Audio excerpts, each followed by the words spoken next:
రాష్ట్ర వ్యాప్తంగా దివ్యాంగుల పెన్షన్ పునఃపరిశీలన ప్రారంభమైనటువంటి పరిస్థితులు కనిపిస్తున్నాయి. ఈ నేపథ్యంలోనే విజయనగరం జిల్లాకు సంబంధించినటువంటి డిఆర్డీఏ ప్రాజెక్ట్ డైరెక్టర్ కళ్యాణ్ చక్రవర్తి గారు మనతో పాటు ఉన్నారు. ఆయనతో మాట్లాడి మరిన్ని వివరాలు తెలుసుకునే ప్రయత్నం అయితే చేద్దాం. సార్ చెప్పండి సార్, ఏ విధంగా జరుగుతున్నాయి ఏంటి? ఇప్పుడు చూసుకుంటే ఆందోళన కూడా చెందుతున్న పరిస్థితులు కనిపిస్తున్నాయి. వాళ్ళకి ఎటువంటి సజెషన్ ఇస్తారు ఏంటి?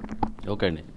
సో మనకి ఏదైతే ఈ డిజేబుల్డ్ పెన్షన్స్ ఉన్నాయో వాటి గవర్నమెంట్ ఏమో అందరికీ కూడా పెన్షన్లు ఇవ్వడానికి ఎవరైతే ఎలిజిబుల్ ఉన్నారో వాళ్ళందరికీ ఇవ్వడానికి అయితే కృతనిశ్చయంతో ఉన్నారు. ఆ ప్రకారంగా నూతన ప్రభుత్వం రాగానే పెన్షన్ అమౌంట్ కూడా పెంచడం జరిగింది. ఏదైతే వాళ్ళు హామీ ఇచ్చారో హామీ ప్రకారం సో 3,000 నుంచి 4,000 రూపాయలు మామూలు పెన్షన్, ఓల్డ్ ఏజ్ పెన్షన్స్, అదేవిధంగా 4,000 నుంచి 6,000 ఏదైతే మన డిజేబుల్డ్ పెన్షన్లు పెంచడం జరిగింది. కొన్ని పెన్షన్లు 5,000 నుంచి 15,000 కూడా పెంచడం జరిగింది. ఈ నేపథ్యంలో మనం ఒక వెరిఫికేషన్ చేసి జనరల్గా చూసినప్పుడు కొన్ని దగ్గర డిజేబిలిటీ సర్టిఫికేట్స్ వాళ్ళు పడేసుకున్నవి కానీ, అంటే చాలా పాతకాలం నుంచి ఈ పెన్షన్లు కంటిన్యూ అవుతున్నాయి. సో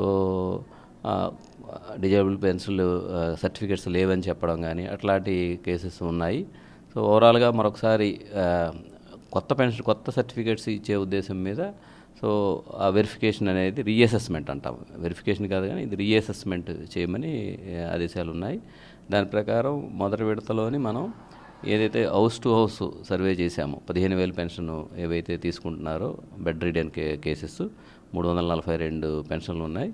వాటికి సంబంధించి మన డాక్టర్స్ టీమ్ ఏదైతే వేసున్నారో వారంతా పెన్షనర్ ఇంటికి వెళ్ళి వారిని వెరిఫై చేసి వాటి తాలూకా రిజల్ట్ అక్కడి నుంచి అప్లోడ్ చేయడం జరిగింది. సో వారి లాగిన్ నుంచి అప్లోడ్ చేసి ఉన్నారు. సో అది 6వ తారీఖు నుంచి 20వ తారీఖు వరకు కంటిన్యూ అయ్యింది. సో ఇదే విధంగా ఆల్ కేసెస్ మిగిలిన 6,000 రూపాయలు తీసుకుంటున్న డిజేబుల్డ్ కేసెస్ అన్నింటినీ కూడా సో రీఅసెస్మెంట్ కోసం అని చెప్పేసి మనకి 13 టీములు కేటాయించారు. ఇందులో లోకోమోటర్ కేసులు ఏవైతే ఆర్థోకు సంబంధించిన కేసులు ఉన్నాయో సో అవి మన జిల్లాలో దాదాపుగా 19,280 ఉన్నాయి. వీటికి 5 సెంటర్లు ఇవ్వడం జరిగింది. మనకి ఏరియా హాస్పిటల్ రాజాం అవనండి, చీపురుపల్లి, గజపతినగరం, ఎస్కోట, అలాగే జీజీహెచ్ విజయనగరంలో ఇచ్చారు. సో అదేవిధంగా మనకి విజువల్ ఇంపైర్మెంట్కి సంబంధించి మనకి ఒక 2 టీములు ఇవ్వడం జరిగింది. ఒకటి రాజాంలోని, ఇంకోటి జీజీహెచ్ విజయనగరంలో ఇవ్వడం జరిగింది. హియరింగ్ ఇంపైర్మెంట్కి సంబంధించి జీజీహెచ్లోనే 2 టీములు ఇచ్చారు. అదేవిధంగా ఎంఆర్ కేసులకు సంబంధించి జీజీహెచ్లోనే మనకి టీం అనేది ఇవ్వడం జరిగింది. ఈ 13 టీంని మనం పొజిషన్ చేయడం జరిగింది. సో అదేవిధంగా పెన్షనర్స్కి నోటీసులు ఇస్తున్నాం. అంటే ఎవరు ఏ రోజు ఏ టైంకి ఎక్కడికి రావాలి అన్నదే మన సచివాలయం సిబ్బంది ద్వారా ఇవ్వడం జరుగుతూ ఉంది. కన్సర్న్ ఎంపీడీఓస్ గారు ఇష్యూ చేస్తున్నారు. వారు ఆ టైంకి ఇక్కడికి వచ్చి ఆ రీఅసెస్మెంట్ కార్యక్రమంలో పార్టిసిపేట్ చేసి వెళ్లాల్సి ఉంటుంది. సో ఈ విధంగా నిన్నటి నుంచి మొదలైంది. మన దగ్గర 23వ తారీఖు నుంచి మొదలైంది. నిన్న దాదాపుగా ఒక 550 పెన్షన్ల వరకు మనం షెడ్యూల్ ఇచ్చాము. అందరూ కూడా అటెండ్ అయ్యారు. అందరిది కూడా ఈ రీఅసెస్మెంట్ జరిగింది. ఈరోజు కూడా కంటిన్యూ అవుతుంది. సో ఈ కార్యక్రమం కోఆర్డినేషన్గా డిసిహెచ్ఎస్ కానీ సూపరింట్ హాస్పిటల్స్ కానీ ఏరియా హాస్పిటల్స్తో మాట్లాడుకొని మనం కోఆర్డినేషన్గా చేయడం జరుగుతూ ఉంది.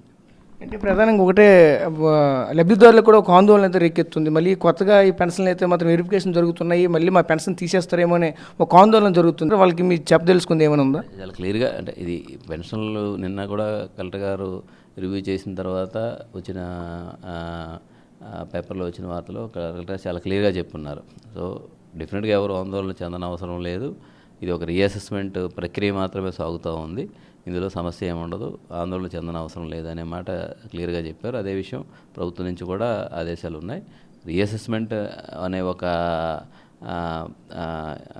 విధానం చేస్తున్నాము. ఇది జరిగిన తర్వాత చూడవచ్చు. అంటే పుట్టుకతో మూగచెవుడు ఉన్నవాళ్ళు అలాగే పోలియోతో ఉన్నారు, వాళ్ళని కూడా ఈరోజు ఈ విధంగా తీసుకురమ్మడం అయితే మాత్రం ఇబ్బందిగా ఉందని ఒకవైపు ఆ బాధ్యతలు కూడా చెప్పుకొస్తున్న పరిస్థితులు కనిపిస్తున్నాయి. వాళ్ళ పట్ల ఇటువంటివి అయితే రీవెరిఫికేషన్ అయితే మళ్ళీ వాళ్ళకి చేయవసరం లేదు కదా అని ఒకవైపు అయితే చెప్పుకొస్తున్నారు. ఏ విధంగా స్పందిస్తారు? అంటే రీఅసెస్మెంట్ అనేది ఎవరైతే బెడ్ రిడెన్ ఉన్నారో వాళ్ళ తాలూకా ఉన్న పరిస్థితిని ప్రభుత్వం ఆలోచించే వాళ్ళ ఇంటికి వెళ్ళే చేశారు. మిగిలినవన్నీ 6,000 రూపాయలు తీసుకుంటున్న కేసులే. వాళ్ళే బెడ్ రిడెన్ కేసులు మోస్ట్లీ కాదు 6,000 రూపాయలు తీసుకుంటున్నారంటే. వారిని ఎందుకంటే ఆ ఫెసిలిటీ అనేది ఉండదు కాబట్టి ఎవరికి వాళ్ళని రీఅసెస్మెంట్ చేసే మిషనరీ కానీ మిషన్స్ కానీ లేదా ఎక్విప్మెంట్ కానీ ఉండదు కాబట్టి అక్కడ. సో ఈ హాస్పిటల్ ఇన్స్టిట్యూషన్స్కి రమ్మని చెప్పడం జరుగుతూ ఉంది. సో ఈ 6,000 రూపాయలు తీసుకుంటున్న వాళ్ళందరూ మోస్ట్లీ ఇక్కడ రావాల్సిన పరిస్థితి ఉంటుందండి. ఈ పెన్షన్ లబ్ధిదారులు ప్రజెంట్ ఏ హాస్పిటల్లోనైతే ప్రజెంట్ అయితే వెరిఫికేషన్ జరుగుతుందో హాస్పిటల్ కనీసం మౌలిక సదుపాయాలు లేవని కూడా మరొక చెప్పుకొస్తున్నారు. దానికి సంబంధించి ఏమైనా మీకు మీ వరకు ఏమైనా సమాచారం వచ్చిందా? మౌలిక సదుపాయాలు లేదని మీరు ఎక్కడి నుంచి వచ్చిందో మాట చెప్పాల్సి ఉంటుంది. ఎక్కడ అంటే మనం బ్లాంక్గా మనం బాణాలు వేయలేము. అంటే ప్రధానంగా చూసుకుంటే మన దగ్గర ఇక్కడ మన ప్రధానంగా ఉన్నటువంటి మన ఆసుపత్రి వద్దే అక్కడ బాత్రూమ్ సదుపాయాలు కానీ మరుగుదొడ్ల సదుపాయాలు లేకుండా చాలా మంది ఇబ్బందులు పడుతున్నారు వాళ్ళు చెప్తున్నారు. ఇన్ ది సెన్స్ ఇప్పుడు ప్రధానంగా చేసిందంటే అక్కడ షేడ్ వేసాము, ఒక ఇది పెట్టున్నాము, రిసెప్షన్ పెట్టున్నాము, అక్కడ అందరినీ మొబిలైజ్ చేసాము, వచ్చిన వాళ్ళందరినీ కూర్చోబెట్టి వారు ఎక్కడికి వెళ్ళాలి అని చూపడం జరుగుతూ ఉంది. వాళ్ళని చాలా చక్కగా ప్రతి దగ్గర కూడా గైడ్ చేయడం జరుగుతూ ఉంది. అక్కడ ఉన్న ఫెసిలిటీలోనే ఏదైతే మనం అక్కడ హాస్పిటల్లో ఆల్రెడీ మీరు అన్న సదుపాయాలు ఉంటాయి డిఫరెంట్గా, వాటిని వాడుకునే అవకాశం అయితే ఉంటుంది. సో మీరు కూడా వచ్చిన దాన్ని పరిశీలించాల్సిన అవసరం అయితే ఉంటుంది. Thank you. చూసాం కదా, ఒకటే చెప్తున్నారు. ఏదైతే ప్రధానంగా చూసుకుంటే ఈరోజు జిల్లా వ్యాప్తంగా ఉన్నటువంటి పెన్షన్లు అన్నీ కూడా ఈరోజు వెరిఫికేషన్ అయితే జరుగుతున్న పరిస్థితులు కనిపిస్తున్నాయి. ఎందుకని చేతంటే గతంలో ఉన్నటువంటి ఏదైతే సదరన్ సర్టిఫికేట్లు అయితే ఉంటాయో సదరు చాలామంది అయితే పోగొట్టుకున్న వాళ్ళు చాలామంది ఉంటారు. అది కూడా కొంతమంది అయితే పూర్తిగా పాడైపోయినవి కూడా ఉంటాయి. అటువంటివి లేకుండా మళ్ళీ దీన్ని రీవెరిఫికేషన్ చేసి మళ్ళీ కొత్త సదరన్ సర్టిఫికేట్లు అయితే ఇచ్చే విధంగా అయితే మాత్రం ప్రభుత్వం చర్యలు తీసుకుంటుంది. ఈ క్రమంలోనే ఇటువంటి విధంగా అయితే మాత్రం ముందుకు వెళ్తున్నాయి. ఎవరు కూడా ఆందోళన చెందకూడదు. ఏ ఒక్క పెన్షన్ కూడా తీసే విధంగా అయితే మాత్రం చర్యలు తీసుకోమని మరొక వైపు చెప్పుకొస్తున్నారు. ఎక్కడైతే మాత్రం మౌలిక వసతులు అయితే తక్కువగా ఎక్కడైతే మాత్రం వాటిని అయితే సమీక్షించి వాటిని పరిశీలించేది మాత్రం మౌలిక వసతులన్నీ కూడా ఏర్పాటు చేస్తామని చెప్పుకొస్తున్న పరిస్థితులు కూడా కనిపిస్తున్నాయి. కెమెరా పర్సన్ నాయుడుతో రాజేష్, RTV విజయనగరం నుంచి. మరిన్ని వీడియోస్ కోసం ఛానల్ ని సబ్స్క్రైబ్ చేయండి. లేటెస్ట్ అప్డేట్స్ కోసం వాట్సాప్ ఛానల్ ని ఫాలో అవ్వండి. ఆ లింక్ డిస్క్రిప్షన్ లో ఉంది.